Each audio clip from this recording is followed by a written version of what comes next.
Welcome to the Northwest Geology Guy. My name is Scott, an amateur geologist here in the state of Washington for the past 35 years. Welcome to my new viewers and a big thank you for the returning subscribers. Today we're going to talk about why Washington State is known to be an earthquake state. We have damaging earthquakes that occur about every 20 years in the state. And you don't want to be like these guys anymore when you're asked, why do we have so many quakes? They just throw their hands up. But let's get into the video and I'll do some explaining. And also we're going to talk about why there's earthquakes happening up in Friday Harbor.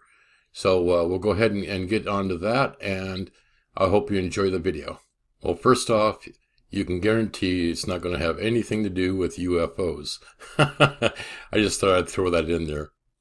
Now, this is a new site that I just came across today as I was researching for the video, and it's from the Washington Geologic Information Portal.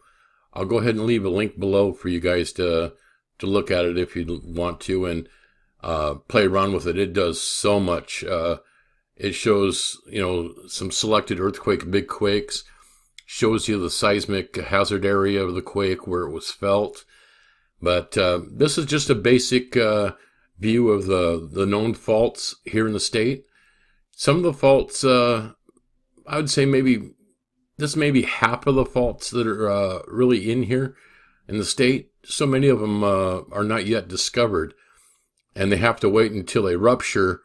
And if they're lucky, that there's a little bit of break in the crust that shows at the surface, so it shows there is a fault in that area. So many of them, there'll be quakes, but there's it doesn't show a fault. This looks like there was a quake in that area.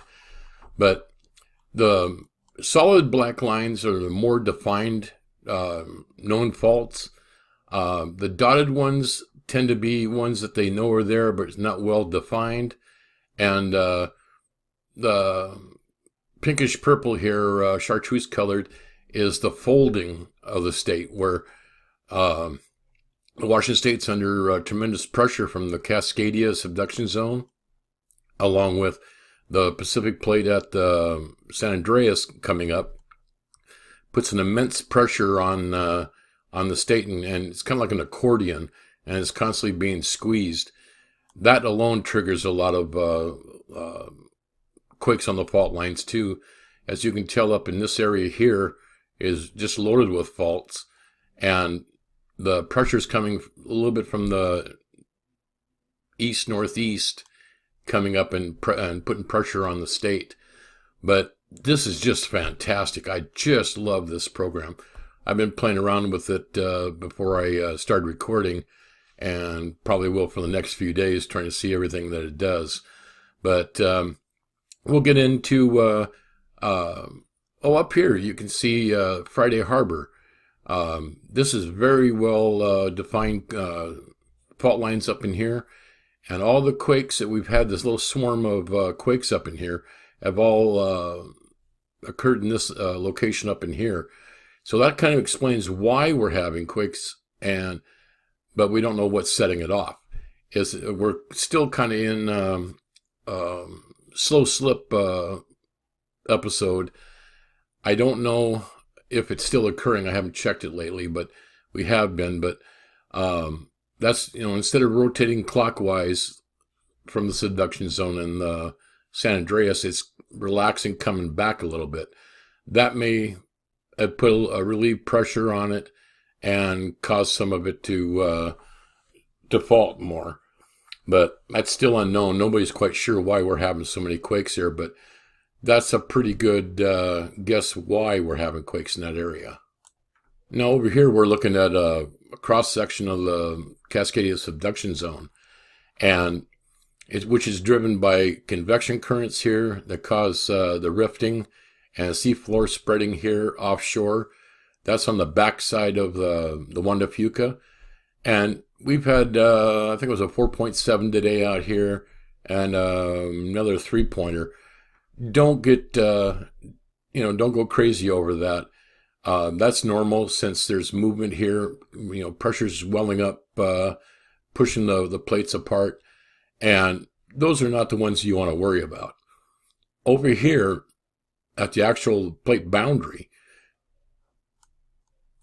that's where you want to worry. Cascadia was the only subduction zone in the Ring of Fire that wasn't known for quakes. In the 60s, when they were first starting to accept the idea of plate tectonics, it fit everything except here on the West Coast. Why weren't we having earthquakes here? Some speculation was that the sand coming down the Columbia River was lubricating the fault.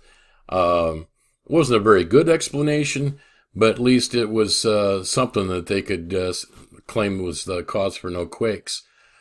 But over here in the transition zone, after the Juan de Fuca subducts, it starts to melt. But this area in here is some of the coldest area of the plate, since it's the furthest away from the spreading center. And it cracks as it's starting to bend and subduct. And that's why we get, like in this, was it 6.8 Nisqually quake, 6.7 quake in 65, and so on. That's where we get our deep, most damaging quakes, is from fractures in the subducting Juan de Fuca plate. And the other ones, the smaller quakes we have are more crustal quakes up on the fault lines there, but this is where the most damaging quakes occur. Okay, now we're looking at yesterday's seismograph for the University of Washington Friday Harbor seismograph. You can tell it's been pretty active up in that area. We have 1, 2, 3, possibly 4, 5 that are teleseisms, because you can see that there's a long P wave, which means it didn't occur in that area. But when you get quakes like this here, over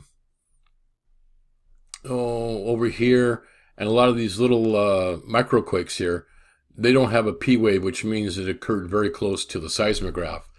But you can tell that this area has been kind of heating up. And remember now, too, that to look for the duration of the quakes, you want to use your graphs here in the times that when it occurred and approximately how many minutes the quake lasted. So that's a really good idea of why we're having so much activity up there is we're getting a lot of quaking in that area. So hopefully it will calm down soon, and we can all pray that there's nothing big going to happen up there. But usually swarming like that is an indication that the area is volatile, and your guess is as good as mine. Is it going to peter out, or are we going to have a larger quake? Well, I sure hope this helped explain you folks for why we're having quakes in Washington State, and we'll continue to have quakes. The best thing you can do in a quake, if you're in an office building, is to stay inside the building. Do not try to exit. Stay under a table. Put your hand on your head and neck and grab a leg of the table and hang on until the shaking completely stops. If you're outside, get to an open area away from the buildings and get down on your hands and knees. You're home, same thing. Go under a table or a desk that you can fit under. Hold the back of your head and neck and stay there until the quaking stops. But I hope that helps you guys out a little bit, and I will be seeing you in my next video. Thank you and God bless.